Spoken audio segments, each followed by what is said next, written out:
I'm in the welding field to get my associate's degree. I want to be a welder because there's a lot of job opportunities and also a job opportunity at where I'm working at now. I'm Davon Bray. I'm from Lorain, Ohio. Oh man, I love hands-on. Anything hands-on, I love it. I'm Cody Hoff. I'm from Spencer, Ohio.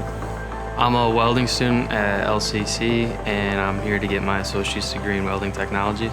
Growing up, just my dad's worked in the factories his whole life, so my brothers went into steel making, so it's kind of just in my blood to go to blue-collar work. I chose Lorain County Community College because it offers a lot of opportunities in the workforce after school. Yes, I would want to keep moving forward in my career. Eventually, I would like to be my own contractor for ironworking and be my own boss. I'm here at Lorain County Community College because I want to show my family I can do anything I put my mind to, and I will.